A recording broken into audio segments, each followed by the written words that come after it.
আজকে আমরা DB theme দিয়ে এই চমৎকার স্লাইডারটি বানাবো। চলুন তাহলে শুরু করা যাক।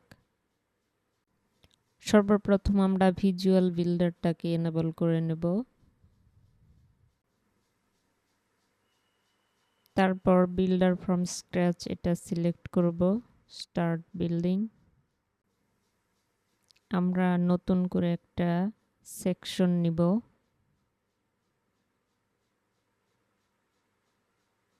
এখান থেকে ফুল উইডথ সিলেক্ট করব। তারপর আমরা চলে যাব ফুল উইডথ স্লাইডারে। এখানে আমরা মূলত স্লাইডার ক্রিয়েট করব এবং উপরেরটা আমরা ডিলিট করে দিব। তারপর আমরা মডিউল সেটিংয়ে যাব। এখান থেকে আমরা টাইটেল, বাটন, ইমেজ সব কিছু অ্যাড করব। আমরা নিচ থেকে ইমেজ অ্যান্ড ভিডিওতে যে ইমেজটা চেঞ্জ করে দিব স্লাইডের জন্য। আমরা এখান থেকে ইমেজ সিলেক্ট করে দেব এবং এই একই ইমেজ আমরা ব্যাকগ্রাউন্ডে দেব।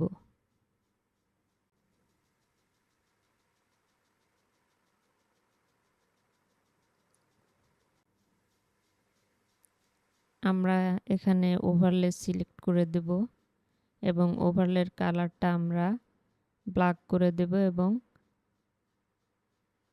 অপাসিটি কমিয়ে দেব।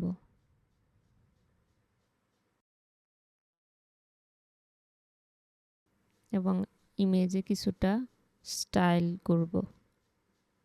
এখন আমরা title, button text, body text change করে দেব। এখন আমরা ডিজাইন থেকে ইমেজটাকে একটু ডিজাইন করব যাতে একটু ভালো লাগে। আমরা ইমেজ অ্যালাইনমেন্ট থেকে এটাকে বটমেও নিতে পারি।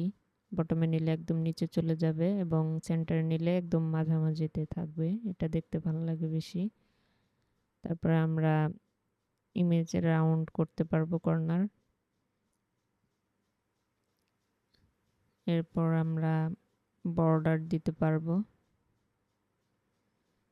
বর্ডার উইথ দিলে আমরা এটা দেখতে পারবো। ব্ল্যাক মিলে গেছে, সেজন্য ক্লিয়ার বোঝা যাচ্ছে না, হোয়াইট করাতে আমরা দেখতে পাচ্ছি। এখন এটা স্টাইলটা সলিড আছে, এখানে অনেকগুলো অপশন আছে, আপনার যেটা ভালো লাগে সেটা দেখতে পারেন।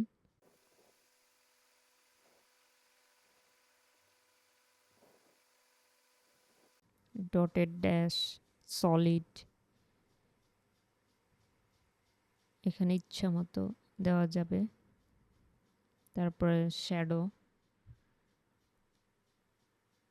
বক্স শ্যাডোতে এখানে আমরা একটু ডিফারেন্ট ডিজাইন করতে পারি। এটা দেখা যাচ্ছে না কালারের কারণে, এখানে যদি আমরা হোয়াইট কালারটা দেই তাহলে কালারটা আমরা স্পষ্ট দেখতে পারবো। এবং যদি আমরা স্ট্রেংথটা একটু বাড়িয়ে দেই এবং হরিজন্টাল পজিশন, ভার্টিক্যাল পজিশন এগুলো যদি আমরা একটু বাড়িয়ে কমিয়ে দেখি তাহলে আমরা ডিজাইনটা খুব সুন্দর দেখতে পারবো এবং ইচ্ছা মতো আমরা একটা ডিজাইন দাঁড়া করাতে পারবো।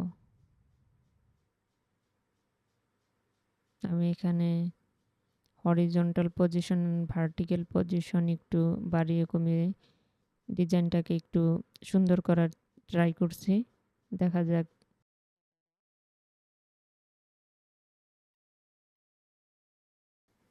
স্ট্রেংথটাকে আমি কমিয়ে দিচ্ছি এবং হরিজন্টাল পজিশনকে 16 করে দিলাম এবং ভার্টিক্যাল পজিশনকেও 16 করে দিলাম এবং ডিজাইনটাকে খুব সুন্দর লাগছে। এখন আমরা বাটনটাকে একটু স্টাইল করব। আমরা হোভার আইকনটাকে উঠিয়ে দিব এবং হোভারে ব্যাকগ্রাউন্ডটাকে আমরা হোয়াইট করে দিব। আমরা হোভারের আইকনটাকে ক্লিক করলাম এবং এখানে আমরা কালারটাকে হোয়াইট সিলেক্ট করে দিলাম এবং টেক্সট কালারটাকে আমরা ব্ল্যাক করে দিলাম এবং বর্ডারটাকেও আমরা হোভার করার সময় 2 পিক্সেল করে দিলাম যাতে ডিজাইনটা পারফেক্টলি শো করে। এবার আমরা রেসপন্সিভ চেক করব। এখন আমাদের বর্ডারটা ব্যাকগ্রাউন্ডটা vertical position and horizontal position একটু কমালে খুব সুন্দর লাগবে। আর কিছু করতে হবে না, আর মোবাইলে এটা শো করবে না। সো আমাদের মোবাইল নিয়ে কোনো ঝামেলা নেই। ওকে, এখন আমরা ক্লিয়ারলি স্লাইডারটা ডিজাইন করে ফেলেছি এবং এখন আমরা এটা জাস্ট কপি করব এবং আমরা শুধু টেক্সট এবং ইমেজটাকে চেঞ্জ করে যাব, তাহলেই আমাদের কাজ শেষ।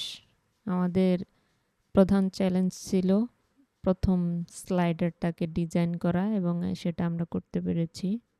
এখন আমরা শুধু ইমেজ চেঞ্জ করব এবং টেক্সটগুলোকে চেঞ্জ করে দিব।